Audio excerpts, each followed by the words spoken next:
Bon, bilan de la saison à présent, après le bilan de cette série contre Dallas. Bon, vous le savez, bilan rapide, puisque comme tous les étés, vous savez qu'on fait un bilan à froid, et un peu plus en longueur, un peu plus en détail sur la saison de chaque équipe NBA. Mais rapidement, j'avais quand même 2-3 points que je voulais aborder aujourd'hui. Le premier, c'est que on a mine de rien, bon, au-delà de l'explosion un peu venue de nulle part, hein, le côté jeune, etc., mais je pense qu'il faut vraiment se rendre compte que c'était une équipe d'élite. Alors, pas complète, en termes de... Voilà, on a bien vu qu'ils n'avaient pas réponse à tout, hein, notamment, même si ça s'est pas non plus joué à grand-chose, mais ils n'avaient pas réponse à tout, notamment puis les 1 contre 1 ou ce genre de choses qu'on a développé, le spacing, etc. Donc pas parfaite comme équipe, mais tout de même une équipe d'élite. Vraiment. D'ailleurs, notamment en termes de net rating, donc le différentiel attaque-défense, comment est-ce qu'on mesure, est-ce qu'une équipe est bonne ou pas, hein, donc différentiel attaque-défense par 100 possessions, ils étaient 2e de NBA, derrière Boston, et c'est également avec Boston la seule équipe de NBA qui était à la fois top 4 en attaque et en défense, puisque 3e attaque et 4e défense de NBA en 2024. Donc voilà, je pense que c'est important de le noter et de souligner à quel point, oui, on avait affaire à une équipe d'élite, qui encore une fois, élite ne veut pas dire parfait, tomber sur le mauvais match-up, ça n'a pas marché, mais tout de même une équipe qui est extrêmement bonne, et j'insiste aussi là-dessus, parce que je sais que pas mal de monde, là, avec l'élimination, est un peu en mode « Oh, super saison, bravo, on reviendra plus fort, etc. » Bon, au-delà du on reviendra plus fort, on n'est jamais sûr, hein, parce que voilà, on ne sait pas de quoi l'avenir est fait. Mais c'est aussi, moi je trouve qu'il y a un peu un côté injuste avec eux, de dire en gros, oh bah c'est pas mal pour vous quoi. Pour une équipe de jeunes, hein, c'est pas mal déjà ce que vous avez fait. Et je trouve ça assez injuste parce que déjà c'est le genre de réflexion qu'on ne ferait pas avec une autre équipe de niveau similaire mais plus vieille déjà. Et puis je trouve que c'est condescendant, je sais pas, mais je trouve ça pas totalement juste par rapport à eux et par rapport à leur niveau, parce que oui, vraiment, on avait vraiment affaire à une excellentissime équipe NBA, et pas juste une équipe de jeunes qui a gagné pas mal de matchs et qui est voilà, un peu parfois surchauffe sur certaines parties de saison ou etc. Non. Je trouve que ramener ça à l'âge, c'est toujours un peu réducteur, que ce soit l'âge dans la victoire ou dans la défaite, parce que là, il y a aussi un côté où c'est juste qu'ils étaient pas prêts, ils étaient encore un peu verts, ils étaient pas assez matures.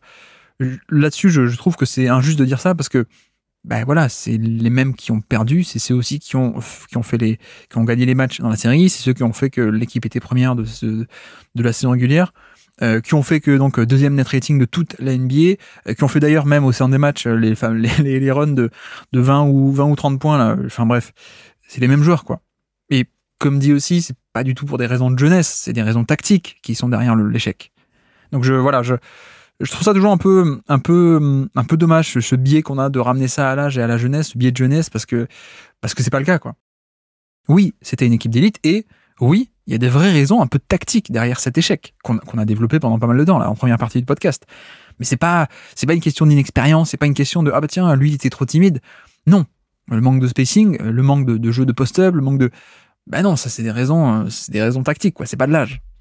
Et surtout, là où ça m'énerve d'autant plus, 2e point, c'est que avec ce côté jeunesse, et ce côté, c'est déjà bien pour vous, hein, vous les jeunes, quoi, vous êtes allés vous êtes allés loin, c'est qu'on oublie un peu l'aspect upset. Parce que mine de rien, OKC pour moi était la meilleure équipe. Enfin, meilleure équipe. Non, sur le terrain et concrètement, dans cet affrontement, non. Mais c'est peut-être la meilleure équipe un peu avant la série, on va dire, et sur l'intégralité de la saison.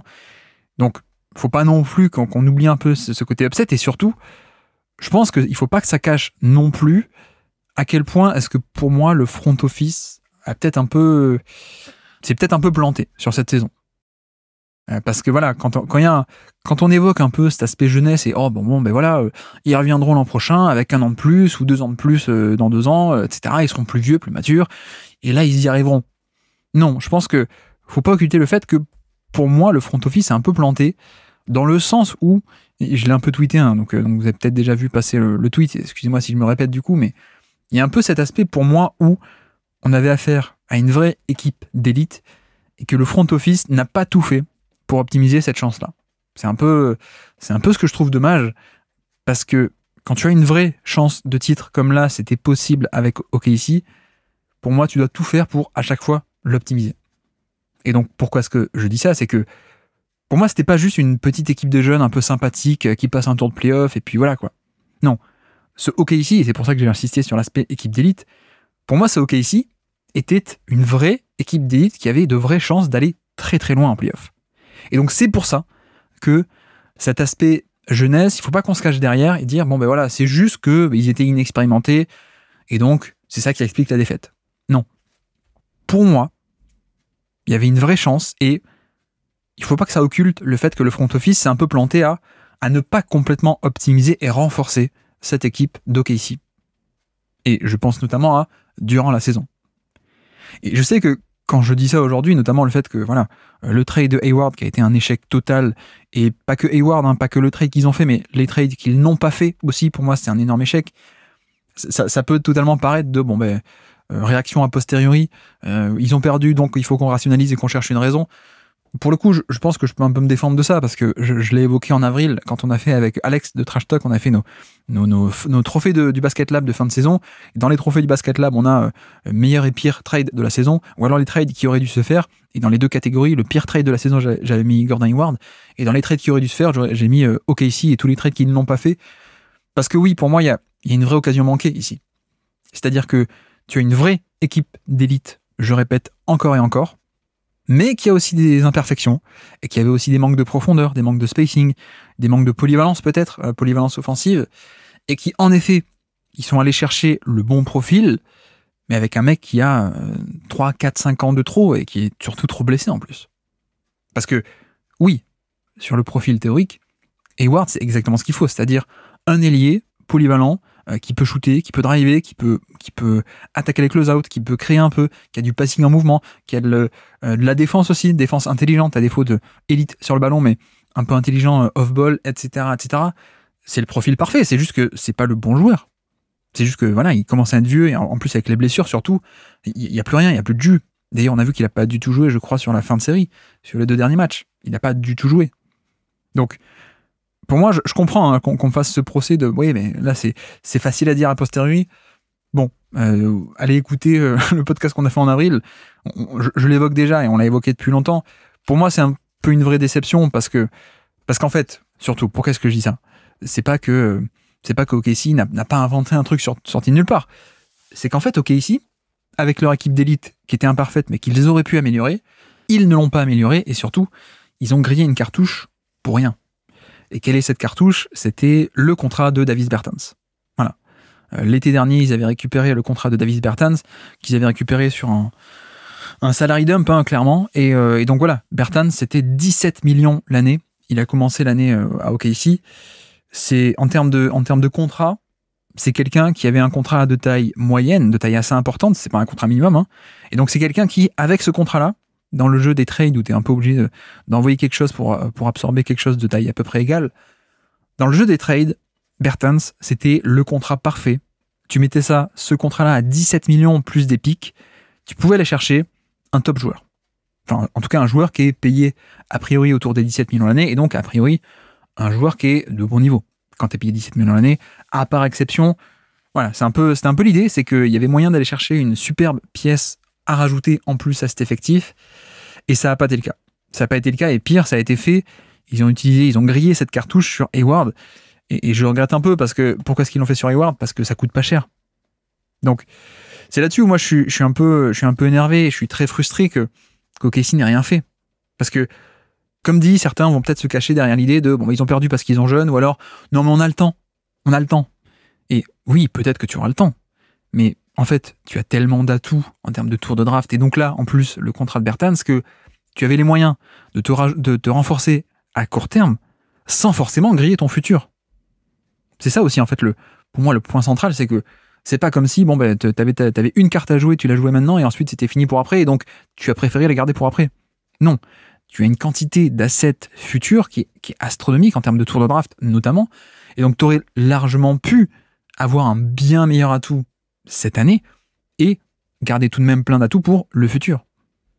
Donc, c'est là-dessus où je regrette beaucoup l'immobilisme de cette saison, que je peux comprendre, mais je suis pas du tout d'accord avec celui-ci, en fait. Parce qu'encore une fois, pour moi, OKC, c'était pas juste une équipe un peu sympa. C'était une très très belle équipe qui avait une vraie chance et qui aurait eu une encore meilleure chance avec peut-être 1 ou 2 atouts en plus que tu aurais pu obtenir par trade.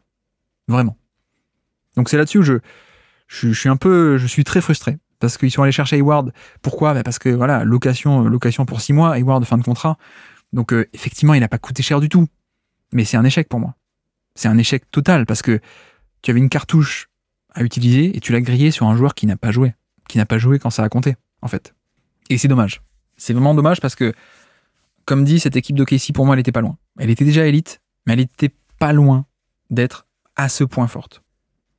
Surtout que, d'ailleurs, on a vu toute la saison, il y a des, même pour monter jusqu'au mois de décembre-janvier, il y a des OG Anunoby qui se sont fait échanger. Pascal Siakam, Bruce Brown ensuite est devenu disponible, qui ne sont pas allés chercher.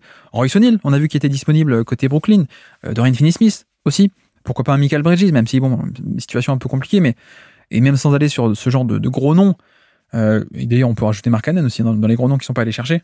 Mais tu aurais même pu transformer les 17 de Bertans en au moins deux contrats un peu plus de taille un peu plus petite, mais au moins rajouter de la profondeur, rajouter du spacing. J'ai même pas évoqué, mais Buddy Hield aussi, par exemple. On a vu qu'il n'a pas été lâché pour tant que ça, Buddy Hield. Bref. Donc vraiment, pour moi, c'est une vraie déception. Et c'est un peu le point central de cette saison, c'est que l'équipe était très bonne. Et sans doute que beaucoup de monde va dire non, mais il faut patienter, ils sont encore jeunes. Et c'est vrai. Mais en fait, rien ne t'empêchait de faire les deux. Rien ne t'empêchait de faire le méga coup où tu balances 5 ou 6 tours de draft sur une star cet été, là, 2024, mais que tu aurais déjà pu te renforcer pour cette saison 2024 en février 2023. En décembre 2023 ou alors en janvier-février 2024. J'espère que je suis clair, mais voilà, pour moi, l'argument ne tient pas parce que, premièrement, tu avais les atouts pour faire les deux. Et puis, deuxièmement, comme dit, quand tu as une vraie chance d'aller au bout et d'aller très loin, pour moi, tu dois la saisir. Et tu dois pas te cacher derrière, bon, mais c'est que l'année 1, etc., etc. Donc, c'est un peu. Pour moi, la suite, c'est une déception. Et c'est aussi là-dessus où on retombe, a priori, sur le côté tactique. Parce que, oui, Marc Daniel, t'as pas fait une série fantastique. Il a trouvé mine de rien, des solutions en fin de série. Mais bon, comme j'ai tweeté, la tactique, c'est pas de la magie, quoi. Quand t'as un effectif où t'as que des shooters un peu moyens qui ne sont pas capables de punir, à quel point est-ce que c'est une surprise si sur cette série, quand tu fais shooter des Casey Wallace, tu fais shooter des Lou Dort, etc., à quel point c'est une surprise de te retrouver entre 25 et 33% à 3 points, quoi. Bah, c'est pas de chance. C'est pas non plus probable, mais c'était pas non plus improbable. C'est pas choquant non plus, quoi. Donc voilà, imagine t'avais pu rajouter, et sans même aller sur OG Anunoby, en plus, je pense qu'un mec comme OG Anunoby, comme Siakam, ils auraient pu largement avoir les atouts pour faire mieux. Mark Cannon, évidemment, mais même pour aller juste sur Royce O'Neal, il y avait largement moyen de l'avoir. Bruce Brown aussi. Bruce Brown, je pense qu'il était dispo, même si, bon, Toronto est toujours un peu particulier. Toronto, parce qu'ils aiment bien avoir beaucoup d'atouts, mais voilà, je pense qu'il y avait moyen de faire mieux, et on est un peu resté dans cet immobilisme. Et c'est dommage. Pour moi, c'est un peu le point principal de la saison, c'est qu'on aurait pu faire beaucoup mieux et qu'on ne l'a pas fait, et que c'est dommage. Donc vraiment, c'est ce que je disais avant le playoff, et on peut pas me faire ce procès-là, mais vraiment déçu par cet aspect de Bertans et la cartouche contrat de Bertans qui a été mal utilisé en fait. Et de Hayward Hayward sur le papier c'est bien, mais le Hayward de 2017, ah oui c'est génial. Le Hayward de Utah, dans son prime, c'est exactement, ça rentre pile dans la philosophie de cette équipe. Mais sauf que là, ça marche pas, quoi. Là, ça marche pas, et t'étais obligé un peu de choisir entre est-ce que je joue avec Aaron Wiggins ou est-ce que je joue avec Josh Giddey. Bon, mais c'est quand même tout de suite un peu plus compliqué, quoi. Alors que si t'es allé chercher à quelqu'un d'autre un poisson un peu plus gros, pas forcément un gros poisson, mais un poisson un peu plus gros du côté de la trade deadline, un autre 3&D, un ou deux, ou un spécialiste du shoot, ou voilà, ce genre de profil, bah, ça aurait changé pas mal de choses, à mon avis. Donc ça, c'est un peu dommage. D'ailleurs, pourquoi pas un PJ Washington ? Ils ont été dans le trade pour faciliter un PJ Washington. Pourquoi pas ? Ou alors, pareil, Gafford. On savait qu'il était dispo, Daniel Gafford. On le savait. D'ailleurs, Dallas est allé le chercher. Je dis pas forcément être titulaire à la place de Jet Holmgren, évidemment pas, ou voilà, mais juste rajouter un peu de rotation avec un Gafford. Pourquoi pas ? J'ai dit non un peu au hasard comme ça, mais comme tous les ans, il y en a pas mal d'opportunités. Et ils les ont juste pas fait. Et c'est un peu dommage. Après, je sais que, voilà, comme certains disent, il faut être deux pour faire un trade, évidemment. Et si ça se trouve, ils ont essayé, mais qu'ils aient essayé ou pas, on est de facto devant ce constat de c'est un échec. C'est un échec. Même si en face, ils n'ont pas eu les opportunités, ok, peut-être, et que personne leur a dit oui. Bon, déjà, j'y crois moyen. Et puis, même si c'est le cas, c'est un échec de ne pas être arrivé à renforcer cet effectif, alors qu'on a vu que certaines équipes, elles ont agi tôt, et elles sont récompensées.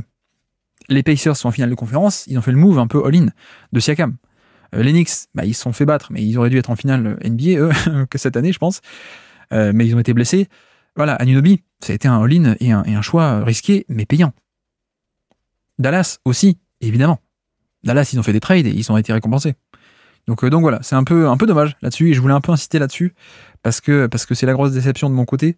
Je pense que parmi les satisfactions, bon, SGA, qui est un niveau All-NBA First Team, ça, effectivement, on en parlera plus en longueur, mais c'est aussi la grosse satisfaction de la saison. Jalen Williams aussi, énorme satisfaction, qui est en train d'exploser dans un rôle assez énorme, et qui, je pense que on n'est pas loin d'être un top 30 NBA. On verra quand on fera notre top 100 l'été prochain, mais je pense qu'on est vraiment à ce niveau-là, à ce point prometteur, mais déjà à ce point très bon, alors que évidemment c'était pas le cas l'an dernier. Parmi les satisfactions, évidemment, Chet Holmgren, bien sûr, on détaillera encore une fois, on l'a déjà fait un peu plus tôt dans la saison, mais on redétaillera, mais oui, le fait qu'on a un rookie qui arrive et qui est directement, alors je dirais pas forcément niveau all defense, mais peut-être pas loin, et puis surtout ce côté donc défense ultra polyvalente, protection de panier et donc spacing. C'est assez dingue. Et d'ailleurs, souvenez-vous, il commence l'année où on se pose la question qui va être le rookie de l'année, parce que c'est quand même vachement serré. Donc oui, quand tu vas directement quelqu'un qui pareil, qui pour moi est déjà top 50 NBA, bah oui, énorme satisfaction. Il vient un peu combler pas mal de manques de OKC de l'an dernier et donc de cette année. Également les satisfactions, tout ce qui est Cason Wallace aussi, rookie qui est un contributeur de playoff, on a vu. Isaiah Joe qui continue à se développer. Wiggins aussi. Aaron Wiggins qui est celui qui a le plus gagné sa place, je pense, entre l'an dernier et cette année. Jalen Williams aussi, toujours pas mal. Bref, donc on a quand même pas mal de bonnes satisfactions. Je pense que la déception, peut-être, et même sans doute, c'est Josh Giddey. Ce qui va un peu nous permettre de faire le pont vers le troisième partie de ce podcast, qui est projection vers l'intersaison. C'est Josh Giddey, donc, qui est une déception, parce que déjà, il a perdu un peu sa place en termes de rotation et d'importance dans l'équipe. L'an dernier, il était clairement plus de 31 minutes par match, gros statut, gros rôle de créateur secondaire. Là, cette année, c'est un temps de jeu déjà beaucoup plus irrégulier. On a vu les déceptions de playoff, mais même avant, même en série régulière, il était à 25 minutes par match plutôt que 31. Moins de ballons. Le scoring, on voit que ça bloque. Le passing est toujours là, évidemment, mais le scoring bloque. Le côté défensif, où moi, j'avoue que oui, il n'a pas une vitesse latérale énorme, mais il a une très bonne taille, et donc ce qui fait que ça peut faire de bonnes choses. Le côté taille plus intelligence de jeu, on peut miser sur un côté défensif viable de par cette taille, et puis le playmaking défensif.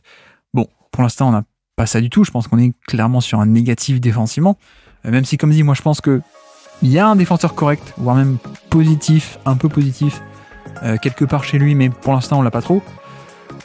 Merci d'avoir écouté cet extrait. S'il vous a plu, l'émission complète est disponible en description, et on se donne rendez-vous sur le feed principal du Basket Lab pour l'intégralité des podcasts. À bientôt.